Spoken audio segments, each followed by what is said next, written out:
Assalamualaikum teman-teman.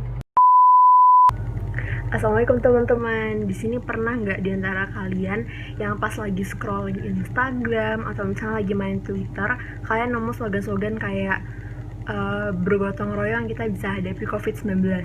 Pernah nggak sih di antara kalian ada yang mikir, hah, gimana kita bisa bergotong royong? Kita kan lagi physical distancing, kita kan lagi jaga jarak. Terus gimana kita kan nggak bisa bareng-bareng gitu melawan COVID-19?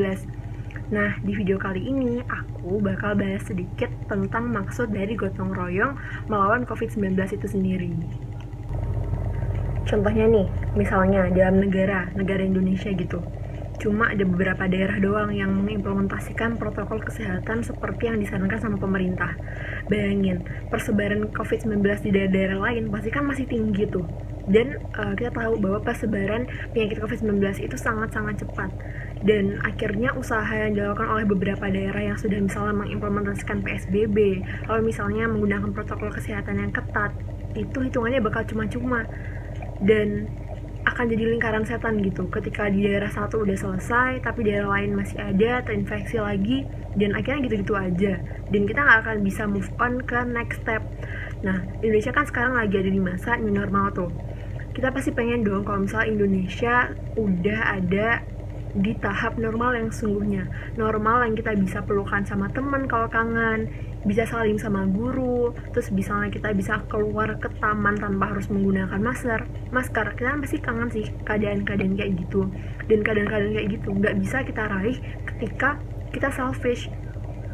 Nah, di sini penting banget tuh kesadaran dari setiap personal yang ada di Indonesia bahwa kita harus bareng-bareng untuk mengimplementasikan apa yang sudah diatur oleh pemerintah.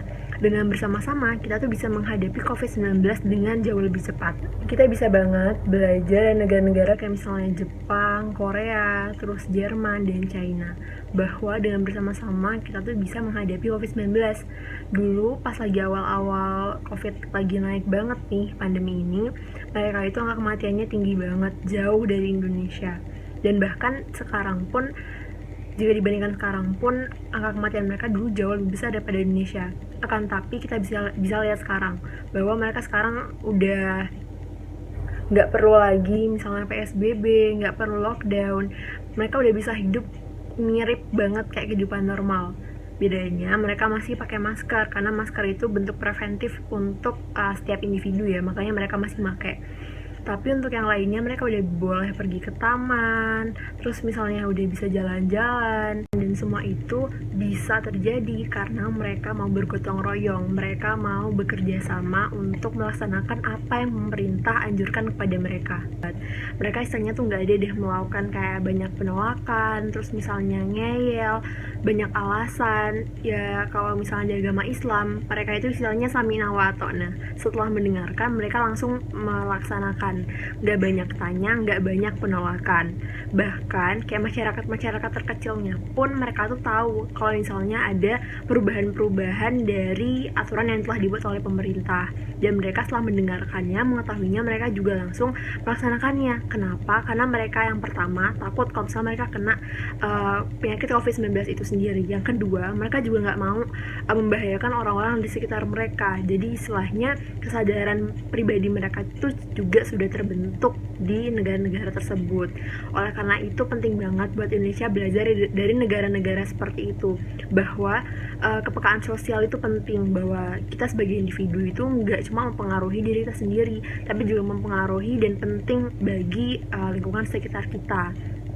Oleh karena itu, dengan kesadaran pribadi, kesadaran sosial, dan juga kerjasama yang baik antara pemerintah, masyarakat, dan seluruh stakeholder yang ada di Indonesia, kita bisa untuk bergotong royong, bekerja sama, menuntaskan tantangan yang ada di depan kita, yaitu pandemi COVID-19.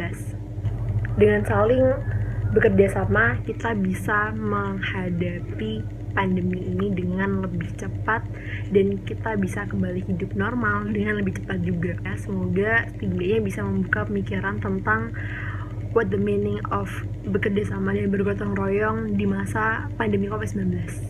Semoga bisa membantu teman-teman sekalian yang misalnya bingung terkait hal itu, terkait slogan itu. Dan ayo kita bareng-bareng merangkul keluarga kita, orang-orang terdekat kita untuk bisa menaati peraturan pemerintah dan bisa hidup normal seperti biasanya. Sekian dari saya. Wassalamualaikum warahmatullahi wabarakatuh.